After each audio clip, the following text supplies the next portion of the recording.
كل الترحيب بالاخوه الاعزاء، كابتن رئيس الاتحاد، الكابتن مدرب الابطال. ابتداء انا اهنيكم بصراحه بدون اي مجامله، اهنيكم على الاداء اللي قدمتوه اللي اسعد كل ابناء الشعب العراقي.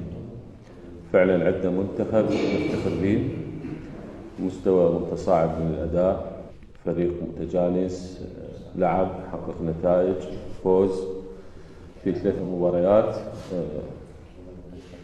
منتخبات مهمة فاز عليها. كابتن أيمن لحد الآن هو هداف بأهدافه المهمة.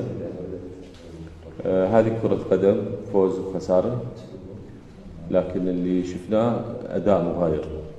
يعني حقيقة نشعر بالارتياح أنه عندنا منتخب بهذا المستوى. لذلك كل التقدير والشكر للاتحاد، للمدرب والكادر التدريبي، لكل اللاعبين الابطال. ما صار مجال انهم نلتقي باقي الاخوه على الاداء اللي قدمتوه. اليوم احنا هذا اللقاء رساله تاكيد على دعمنا للمنتخب، وخصوصا استحقاقاته القادمه، اكمال تصفيات كاس العالم. هذا الهدف اللي ينتظره كل أبناء الشعب العراقي، وإن شاء الله يتحقق على أيديكم. وأيضا هو تأكيد على دعمنا للرياضة بشكل عام. اللي حصل من ملابسات في المؤتمر الصحفي، احنا بلد يعيش جو من حرية الرأي والتعبير، لكن البعض يسيء إلى هذه الحرية ويتصرف بشكل غير مقبول، ما يمت بصلة للعمل المهني والإعلامي. احنا فقط نأكد على اعتزازنا بوجودك مع المنتخب، ورغبتنا كمشجعين قبل أن نكون مسؤولين في وجودك مع هذه النخبة من الأبطال، حتى تستمر إن شاء الله وتحقق الهدف في الوصول إلى نهائيات كأس العالم.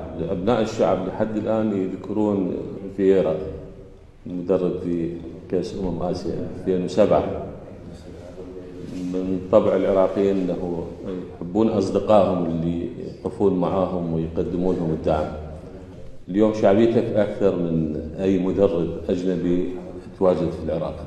فكل التقدير لجهودك وجهود اللاعبين الأبطال.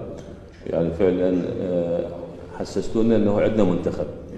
بصراحة هاي مو كلمات نريد نطيب بها خواطر، لا، هذا تقييم. يعني إذا نريد نقول لكم أكو فد أداء مو زين والله نحكي، بس أكو هفوات، أكو أخطاء موجودة، هذا بس بشكل عام عندنا منتخب. الآن المنتخب مختلف تماما عن السنوات السابقة، وأنا أتكلم كمتابع وبشهادة كل المختصين. منتخب عنده إمكانية وفرصة أن يثبت جدارة ويكون من ضمن المنتخبات اللي تلعب في كأس العالم إن شاء الله. شكرا جزيلا سيادة الرئيس، شكرا لاستقبالك، لدعمك، لاهتمامك، لتواصلك ويانا بشكل مباشر، واللي كان له حقيقة الأثر الكبير في رفع الجانب المعنوي وتهيئة اللاعبين للدخول في هذا المحفل الكبير. أيضا الدعم الكبير اللي يلقاه المنتخب الوطني من أبناء شعبنا وجماهيرنا الوفية اللي عازت المنتخب، إن كانت في الدوحة، إن كانت في بغداد وبقية المحافظات، فبالتأكيد أنه كان له أثر. حقيقة احنا نأسف على ما حصل، يعني من خروج مبكر من دور ال16. ما كنا انه يعني نتمنى انه يصير اللي صار، لكن هاي كرة القدم، ويمكن احنا ما نريد نقول فقط صح، كان قرار ضال كبير يتعرض للمنتخب الوطني يتسبب في خسارة المنتخب. لكن ايضا هاي المباراة سيادة الرئيس فيها دروس كثيرة، واحنا يمكن تحدثت انا والمدرب ما يقارب الساعة في اليوم الثاني أكثر من ساعة، كنا نبحث كل الأمور أنه حتى لا نوقع في مثل هذه الأخطاء مستقبلا، ونتهيأ بشكل أفضل لاستعدادات تصفيات كأس العالم اللي راح تكون عندنا إن شاء الله في شهر آذار المقبل يوم 21. عندنا نلعب الفلبين، وبعدها نسافر إلى الفلبين أيضا لإقامة مباراة ثانية يوم 26. أنا حقيقة سيادة الرئيس اجتمعت مع اللاعبين يعني برغم الحزن اللي أصابنا بعد المباراة والذهول الحقيقة، لكن يمكن متابعتك واتصال دولتك بينا، وايضا التغريده اللي طلعتها على انه خلتني افكر على الفور انه المرحله القادمه هي اهم من المرحله اللي انتهت، الحمد لله انتهت. فلذلك اجتمعت باللاعبين وشكرتهم على ما قدموه من اداء داخل، لكن بنفس الوقت انه طلبت منهم انه يكونوا مستعدين اكثر، انه هذه البدايه الحقيقيه للكره العراقيه، انه يجب ان نستعد لتصفيات كاس العالم.